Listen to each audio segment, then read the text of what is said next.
So you were saying that we should ask Joe about this stuff too. Uh, I don't know. See if I can. I'll see if I can find it. Yeah, but let me. It's in the So way, buddy. you can you can use our sign. You know that one on the visual.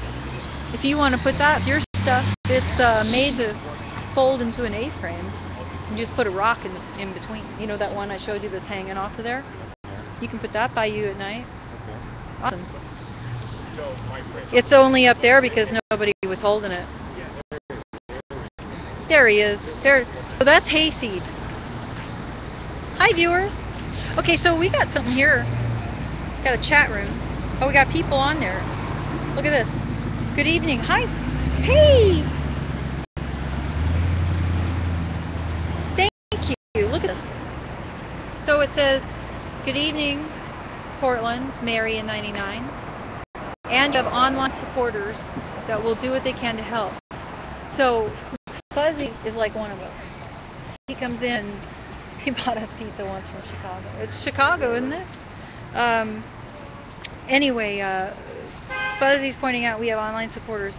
I was actually mentioning the online community and the live stream. Hey, Rise! Oh my God, yay! Rise is awesome. So, hey, Leprechaun.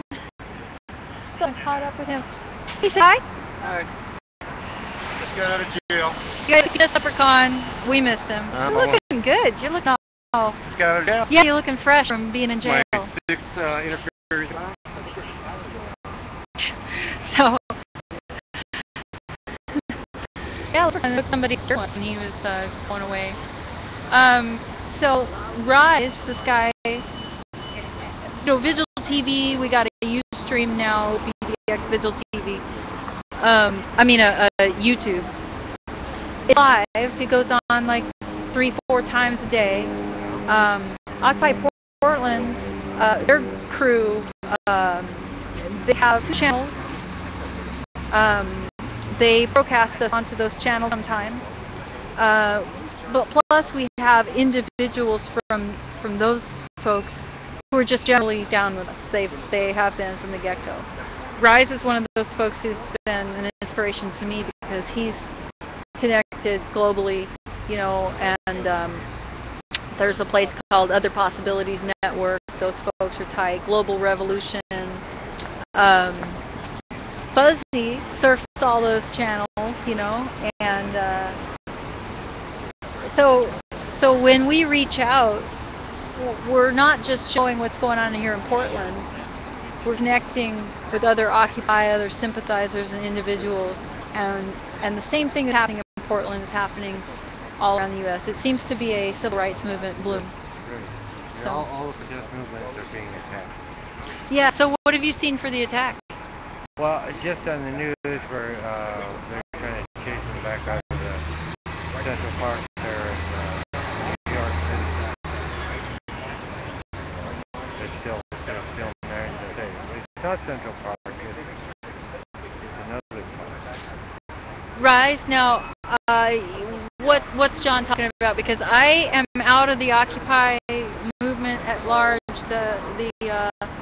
Oh God! See, I did it again. I walked out with all my stuff. Just a second.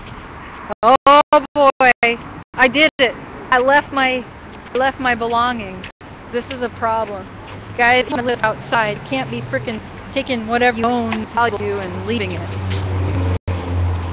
Anyway, so anyway, you guys can tell me a little bit about the long and short of it with you. What's and so could Fuzzy.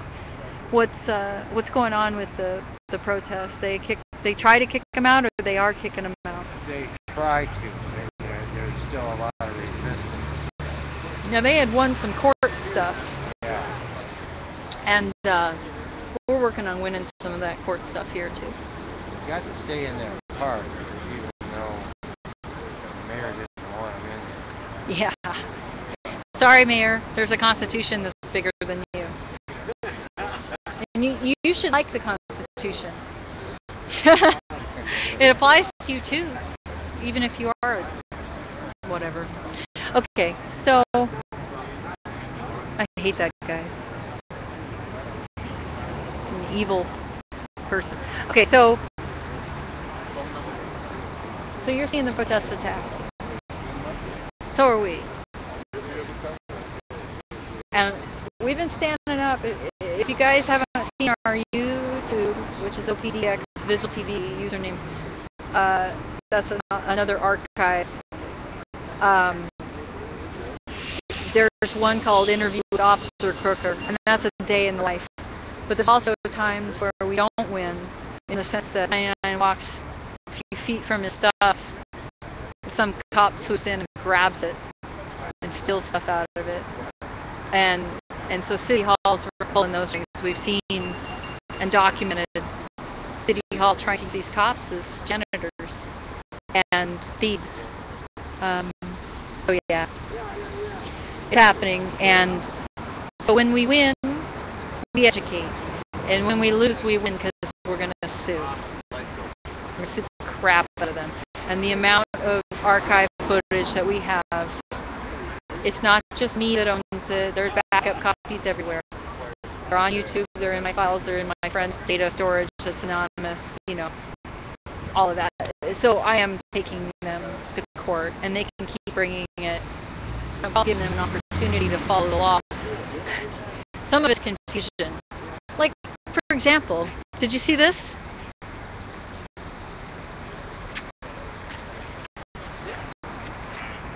The cops try to tell us this, right? Now, they actually officially blocked out one side because I think they're talking about the loading zone.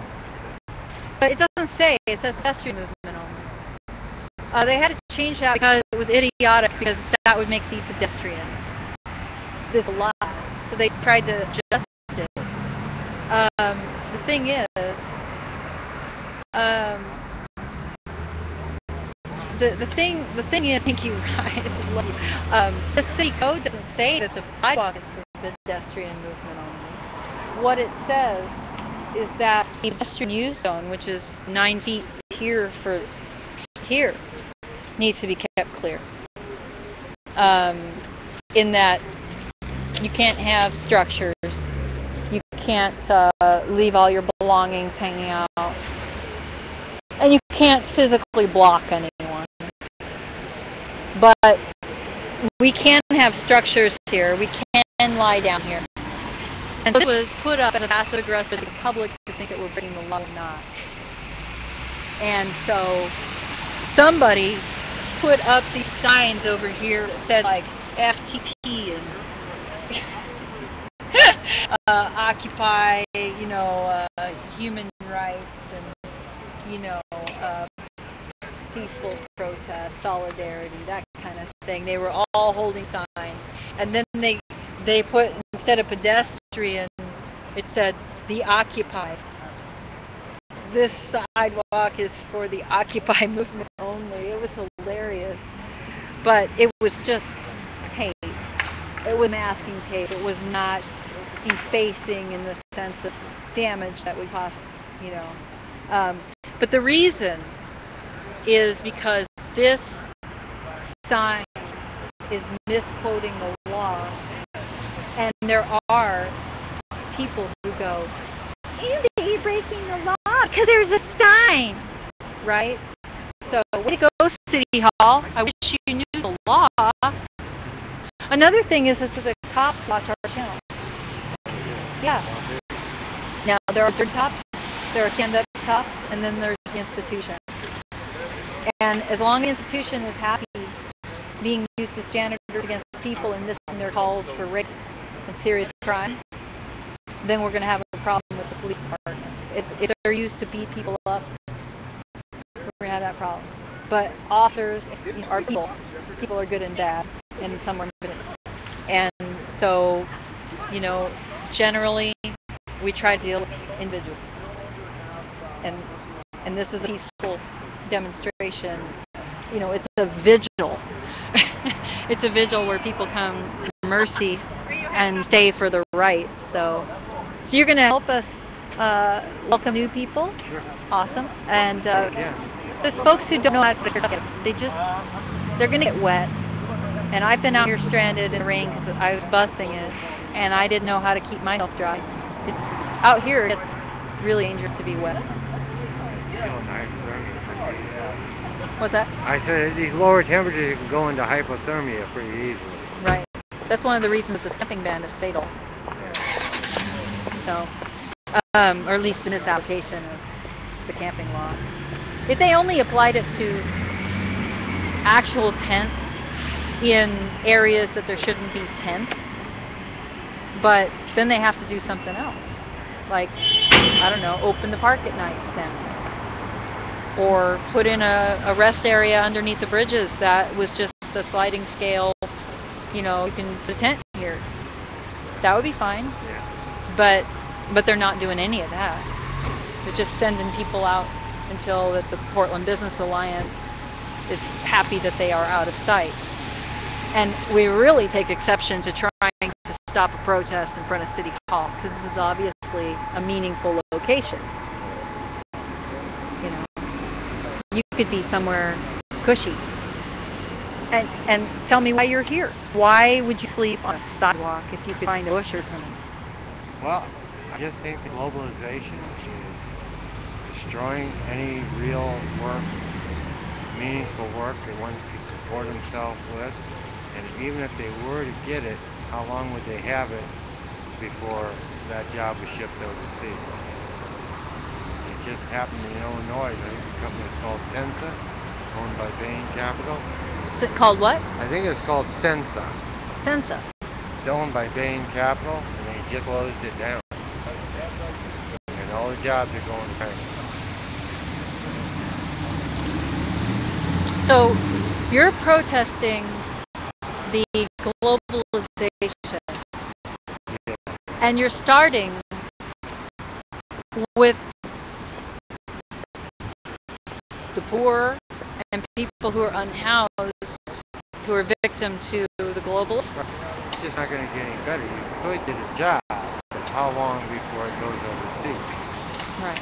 So I see it starting with people who are getting victimized to the extent that the public, even though they're TV watchers, may understand the inanity of this. And the all spends millions of dollars on things that don't help, and then they're willing to let people die through their law for aesthetics.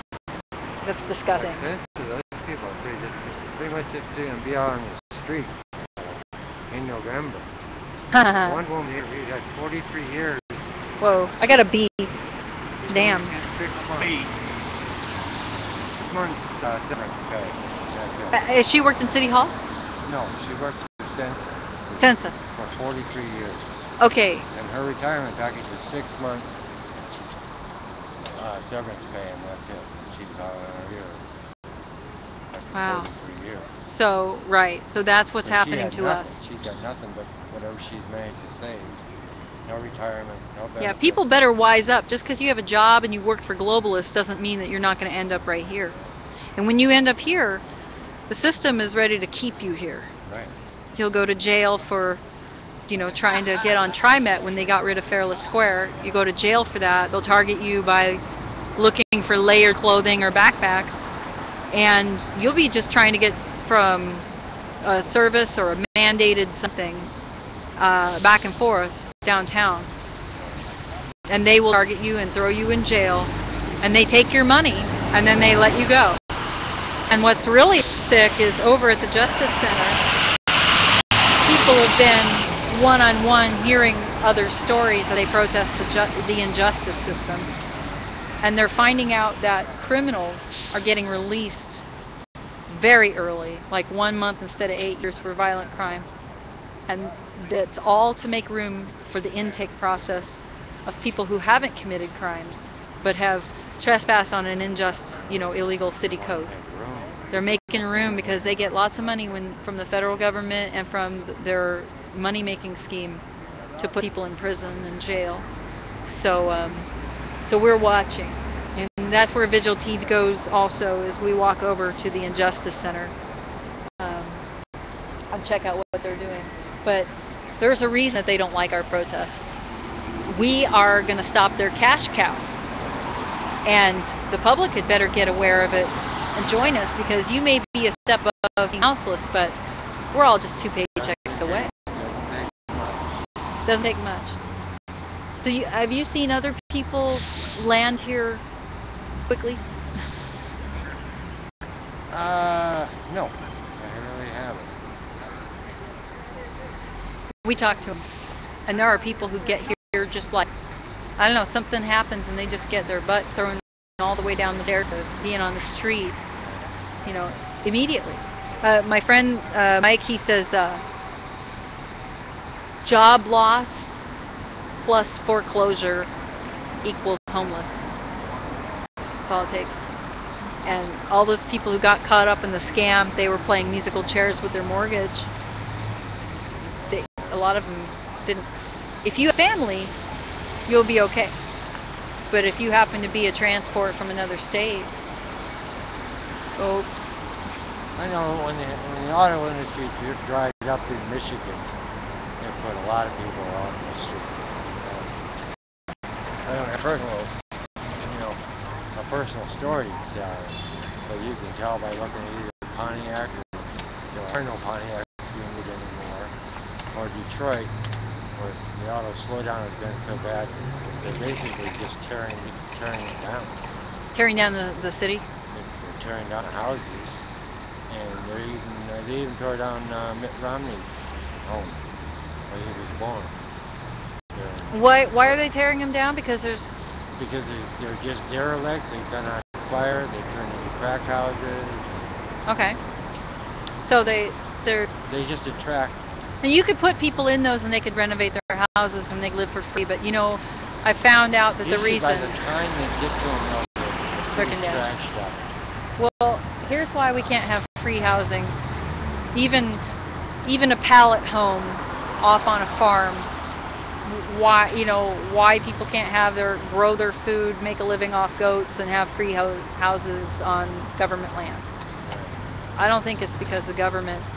I think it's because the people don't like another person have something for free. The people who are the hardest on the houseless are the people who are working 60 hours a week and sinking.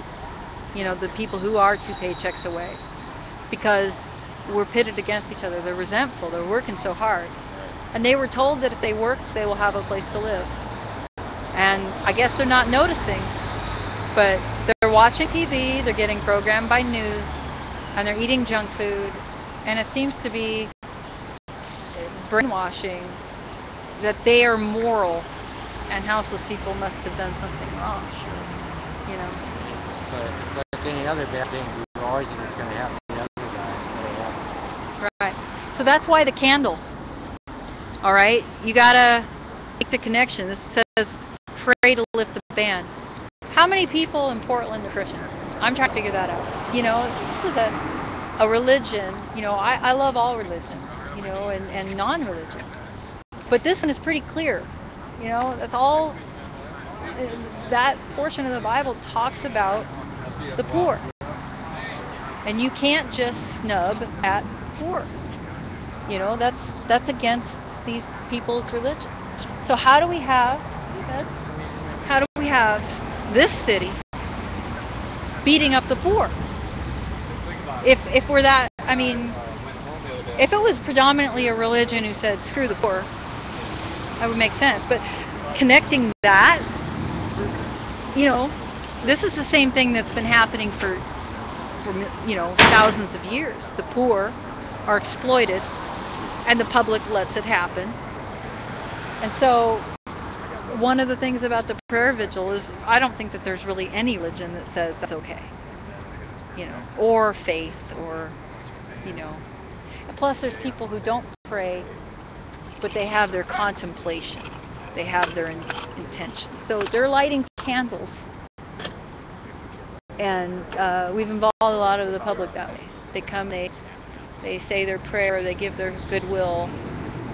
And you can put something on that vigil table.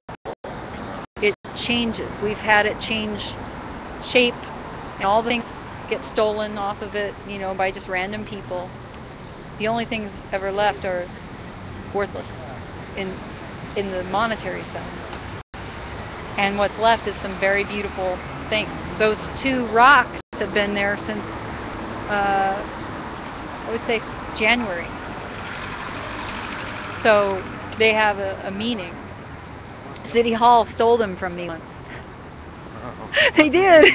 It was on video.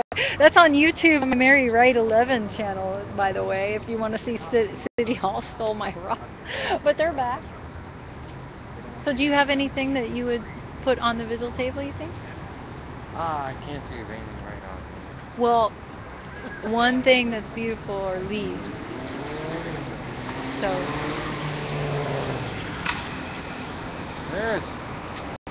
there's Joe. So Joe, you think Joe would have something to say about keeping dry? I think so. Make it. Cool. So we'll find out. He's in a conversation right now. Yeah, I told you, I got something to say. Well, Joe? I think I should give this over to 99.